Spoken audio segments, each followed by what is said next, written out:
Start with this idea of whether it is a three-way race. Do you believe the Republican nomination is a three-way race, or do you believe this is you on your way to getting the nomination? Well, I think I have a big advantage, but it's certainly a three-person race, and you have a couple of other people that are very talented there too. So we have a five-man race, and I think that it's going to be, it's going to be not easy. I have a big advantage, but long way from being one. Well, that's very humble of you this morning. Look, it's been a dramatic week of I guess, changes, position changes, even by your standards. On Wednesday, you praised the health care mandate. By Friday, you said to abolish it. On Saturday, you said Planned Parenthood did wonderful things. On Thursday, you said you defund it. Similarly, at the debate, you called George W. Bush a liar. You sort of backtrack on that later in the week.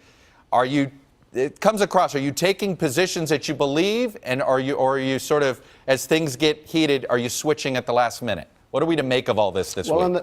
On the mandate, if you look at the mandate, we had a situation where we were Anderson Cooper, who's terrific, by the way, and did a terrific job, but we were talking over each other. Look, we're going to repeal and replace Obamacare. Obamacare is a total and complete disaster. It's going to be gone.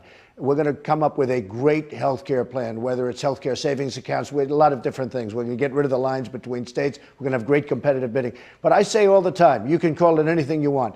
People are not going to die in the middle of the street. Right. People are not going to die on the sidewalk if I'm president. Well, let me get something definitive from you on this. Chuck, I say that, right. I say that to packed houses with thousands and thousands of people, Republicans mostly, and I get standing ovations. I'm not going to let that happen. If I'm president, we're not going to have people dying on the streets. So you can call it whatever you want. No, I understand don't call that. it a mandate. Well, let me ask you this. I just say it's common sense. Do you think that it should be a law that anybody who can afford health insurance has to have it?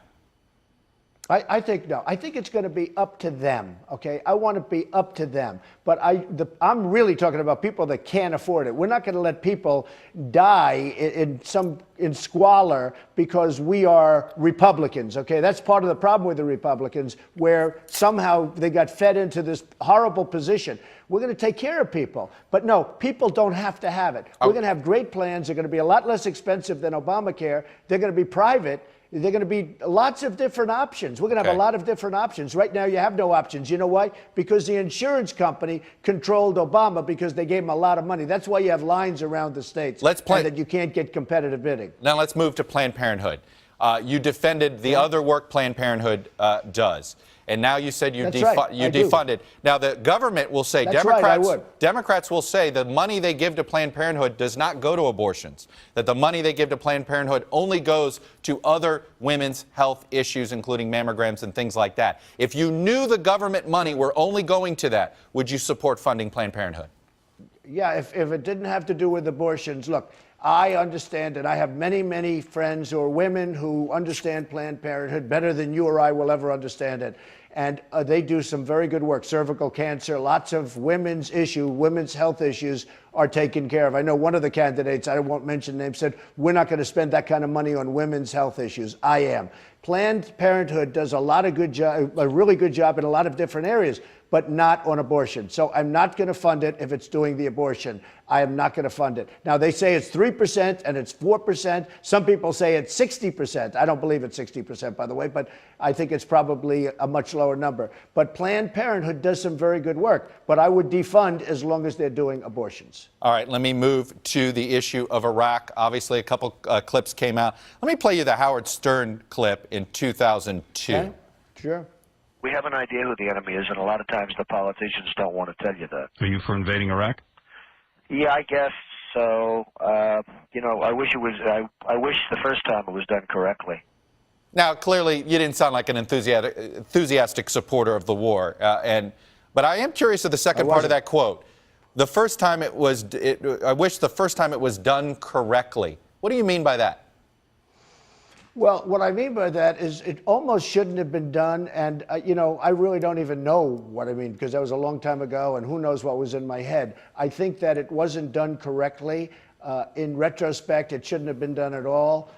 It was sort of, it was just done. It was just we dropped bombs. Now, if you look back, actually, that was probably the correct way of doing it, not going in and not upsetting, giving them a lesson and not. I mean, I think Senior actually did a pretty good job of what he was doing. He went in, he taught him a lesson. What happened is he was taunted because Saddam Hussein was saying, we drove back the Americans, the ugly Americans were driven back, the power of Iraq, the power. Well, weren't driven back. He just decided not. General Schwarzkopf and others said, maybe let's not go in. I'm not sure, although I think Schwarzkopf actually maybe wanted to go in.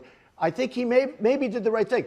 I can say this. If you look at my conversation with Howard, who's a friend of mine, who's actually a very good person and a good guy, different from what you see on the radio. Okay, I will tell you. But if you look at my conversation, that was probably the first time. Don't forget, I was in business. I was a businessman. I was a real estate man and a businessman. That was the first time I think that question was ever even asked of me.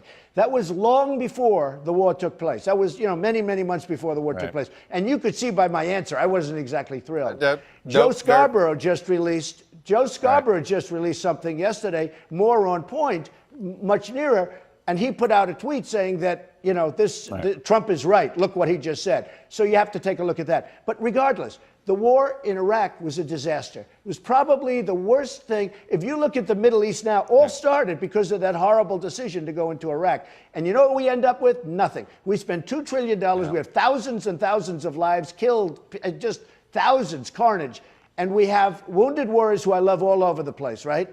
And we have nothing. And Iran is now taking over Iraq. They've been trying to for many, many decades, and now they're finally taking over Iraq. As we sit here, they're taking over Iraq. We get nothing. Let me give you one more issue where you sort of went counter to what is perceived as Republican orthodoxy, and that is on the issue of Israel and the Palestinians.